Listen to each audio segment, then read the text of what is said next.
For me to call a man my friend, he must be equal to me in all respects.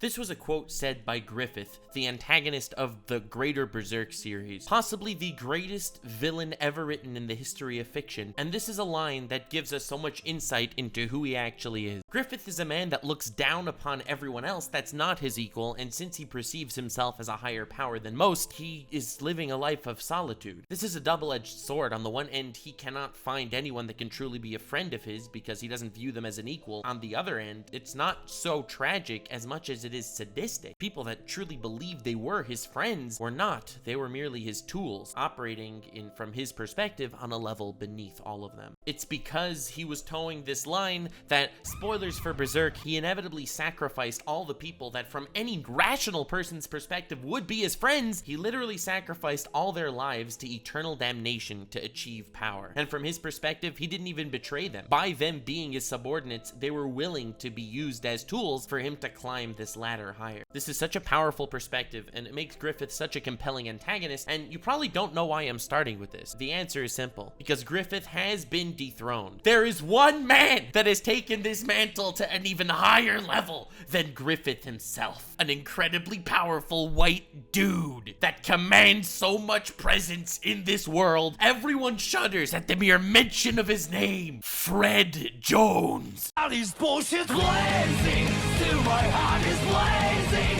If the words kill me, I don't need a new one under you. Soon you will know.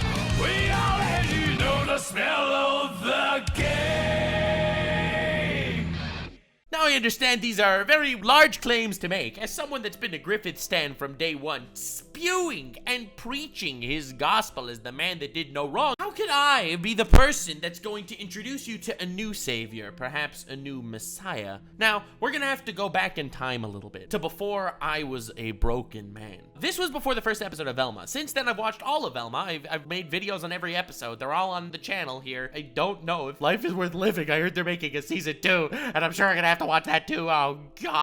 Now, this is not exactly a based Nux take. This is the only take. No one likes this show because it is a show that doesn't know what kind of audience it even wants to have, toggling between edgy jokes and jokes that anyone who has any form of edge at all would be offended to even hear. And I put jokes in quotes because I don't think there was anything funny coming out of most of the cast, and that is except for Fred. There is one diamond in the rough, one nugget among the pile of shite, one character that just by being associated with Velma got such a bad reputation, and I believe that was all part of his plan to lull us into a false sense of security, sacrifice us to a higher Eldritchian outer god, and obtain a level that is more than being mortal. This is a video about how Velma, a show that was cataclysmically horrible, accidentally made Fred a genuinely amazing character. I am teetering on the line of sarcasm and absolute spitting facts right now because I still can't get over the fact that Velma, a show that did such a masterful job at character assassinating every single member of the Scooby-Doo cast, somehow made Fred not only likable, but someone that everyone was rooting for the entire time. The irony of it all is Fred, I feel like, was designed to be the unlikable part of the cast. I feel like when they came together to create the Scooby-Doo cast of this Velma spinoff, they really tried to make all the characters likable and make Fred the punching bag because, well, he's the straight white guy. He's a boo-boo baba. He hasn't gone through puberty yet. He ends up in a courtroom, and to prove that he couldn't possibly a murderer, they give him a steak, and because he's the rich white kid, the snob, he's never used a knife and fork before to cut his own steak. You forgot Cuddies. You forgot Cuddies. They literally made Fred the butt of the joke character, but by doing so, they accidentally made him the most based character in the entire Velma universe. By making every other character the ones that you're supposed to actually like, however you end up hating because of how painfully simplistic, pathetic, and cruel a lot of them are, you wind up rooting for the misogynistic, rich, spoiled white kid with the small penis. And because of that, it changes and flips everything you thought you knew about what makes writing a good character on its head. But to get into the nitty-gritty of this analysis, we're gonna have to talk about how all the other characters failed before talking about how Fred accidentally succeeded. He was the accidental success story backstory of the entire show. It's his stupidity and simplicity that makes him consistently the best and most entertaining character there, but also just a goddamn entertaining dude. This man's been pulling the strings from the very beginning. He wanted us to think that the whole show was crap to raise himself up from the piles of garbage. This man is the eminence in shadow, okay? He wants us to think that he's the NPC, but he's actually the evil, overpowered overlord behind the scenes, just one iota away from sacrificing all of us, every single person watching this show, sacrificing us to demon gods to obtain a higher level of power. This is repackaged Griffith, and somehow even whiter. So before getting into it, we're just gonna have to break down some of the character traits between the other characters, just so you could see why Fred was designed to be the butt of the joke and how he used that to his absolute advantage. Velma is a character who's been traumatized her entire life, allegedly. Final episode literally retconned her entire personality, because why not? But she's been traumatized her entire life because her mother disappeared. She's the genius, right? She could solve all these mysteries, but she can't because every time she wants to solve a mystery, she has a mental breakdown. Turns out, no. All those trauma, panic attacks that she's been getting the entire time, no. She was hypnotized into being in a state where she would get traumatized if she thinks of mystery things because they don't want her to unpackage the mystery because she's the actual super genius. I know, it's the stupidest plot twist in the history of plot twists, but it's Velma. It's the stupidest show in the history of shows. Velma is an entitled prick, a character that is so entitled and so down bad for the entire story, basically simping for all the hot guys and not willing to accept the things that she has. And as an excuse for all of her terrible, terrible behavior, it's because she feels like she's a victim of society. Society is really the evil one because she's not hot, she's not nice, she's not kind, she's not any of these things, and society doesn't accept her for some completely odd reason. Wow, they didn't accept this person that's literal Satan spawn, and it's society's fault. Then you got Fred. Fred is in love with Velma because he's an absolute giant mega gigasim. He's the token black character in the show, and they keep trying to remind you of that with really hilarious social commentary, like the fact that Velma's faking that she has a baby at some point so that her mom is not thinking that her dad cheated on her after she disappeared on him for a bunch of years. I'm telling you, it's the stupidest show in the world. All of a sudden, Shaggy runs away. Get it? Single black dad runs away, goes out to get milk. Haha, hilarious, hilarious. But they continue to do this and build up Shaggy as the absolute cuck character. Someone that can't stand up for himself even a little bit. And this is supposed to be showing you that, you see, masculinity is not all about feeling good about yourself. Sometimes you just gotta be a cuck and a simp. Bro, we got some Sneeko representation in here, baby. I've seen her fuck other men. Daphne, she's the badass of the group, right? She's danger-prone Daphne. She's out there trying to rustle feathers and sell drugs to children. Yeah, that she's a drug dealer in the show. That's how they want to come across, that she's the badass. And they like to highlight that she's actually powerful because at the end of the show, she's offered this crazy business deal thingy because she's so innovative and smart and she gets it. Every single character in this cast is supposed to be some sort of commentary on society, but every single time it just backfires and makes them the most pitiful character of all time. And it's because of this exact attempt that they did on Fred, this assassination attempt that they tried so hard, they accidentally made Fred the most based character of all time. They tried to play in how Fred, you know, he's the rich, spoiled, straight white guy, and because of that, he'll just be walking around, have everything he wants. He'll say to his dad, "Dad, I want you to buy that stripper. Yeah, I want to own her now. I will own this woman." Literally does that in the middle of the show, and then he sets her free. "You're free now, stripper." Like, what the frick? This is the wildest, weird power trip of all time. And it's actually hilarious. This show, it's so bad, it makes you literally start rooting for the rich, spoiled, baby, tiny dick white dude. Fred ends up getting arrested for a crime he didn't commit, and they figure out that he didn't commit the crime after they literally put him in jail. Velma's the one that accused him and got him sent in jail and shot in both of his legs. Got him, put him in jail, and then she's like, "Oh, damn, I realized I made a mistake."